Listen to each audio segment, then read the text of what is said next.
bouger pas mon nom. Maintenant, faut y jeune, bien que vous les pas faire.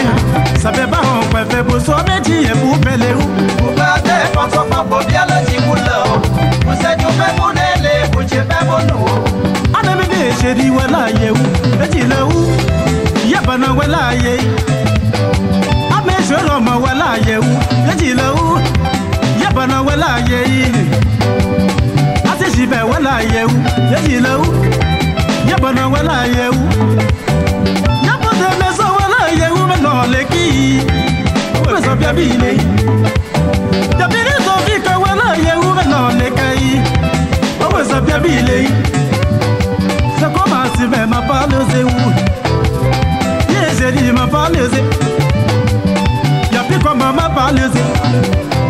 Adja Solange m'a parlé où pays moi où. J'ai dit m'a parlé où. Kaye boulé, qu'on fait les meilleurs. Alors bien, alors bien, alors bien, alors où. Alors bien, alors non. Yeah, j'ai dit voilà, yeah. Après le gobert, voilà, yeah où. Quand ma copie bisei, mais danser à Jacou bien bisei où, y'a dit le où, et c'est lui bien bisei.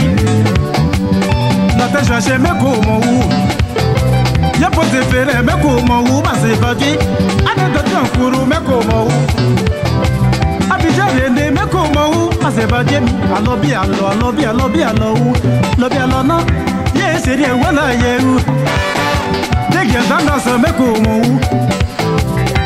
Ça va faire mes comment parce que pas Jamie. Je dis voilà yé. Ça n'a pas coulé voilà yé ou parce que pas yé. Ponyalo voilà yé ou. Y'a faut penser ça voilà yé ou parce que pas yé. Y'a mes chéris mes comment. Comment y'a cette mes comment parce que pas yé. Dengi chaleur mes comment. Attends Brigitte mes comment parce que pas yé. Vous partez, pour bien le petit boulot. Vous êtes du même monde, les bouger pas mon nom. Ça rousseline, y'a qu'à vous les pas faire. Ça fait pas on peut faire pour soi, mais dis et pour mêler. Vous partez, pour bien le petit boulot. Vous êtes du même monde, les bouger pas mon nom.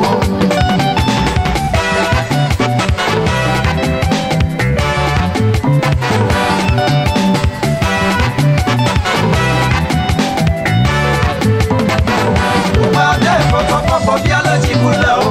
Vous êtes du même monde, les bouger pas mon nom.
Chérie, voilà, yé où, y'a dit là où, y'a bana, voilà, yé. Achien de ça, voilà, yé où, y'a dit là où, y'a bana, voilà, yé. Kakouke Martina, voilà, yé où, chérie, voilà, yé où, Anabi, voilà, yé où, ma c'est pas Jenny, Japo Véronique, voilà, yé où. Dès que tu sais, voilà, yé où, on a bien l'homme, Abiba, si verse, voilà, yé. Chérie, voilà, yé où, lobby à l'homme. Vous partez, pour bien le petit boulot. Vous êtes du même monde, les bouger pas mon nom. Je te le crois pour Michel, y'a que vous les pas faire. Ça vient pas, on peut faire, vous sommes dit et pour peler.